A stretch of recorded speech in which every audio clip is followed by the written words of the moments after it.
একজন পুরুষের নিজের বলতে কোনো কিছুই নাই। একজন পুরুষ যা কিছু অর্জন করে সব কিছু অন্যের জন্য।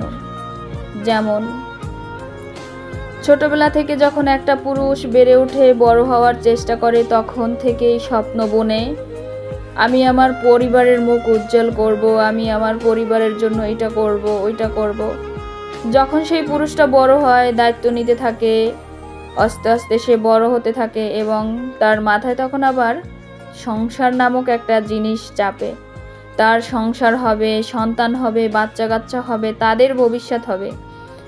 একজন পুরুষ সে অন্যের ভবিষ্যৎ গড়তে গড়তে কখন যেন নিজের জীবনটাই চলে যায়, তখন আর ওই পুরুষের কিছু থাকে না।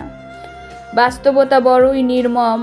আমরা সবসময় পুরুষের ঘাড়ের উপরে দায়িত্ব চেপে দিয়ে সুন্দর করে থাকতে পছন্দ করি।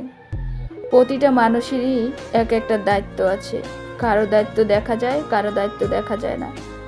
প্রতিটা পুরুষ মানুষ ভালো থাকুক এই প্রত্যাশা করি।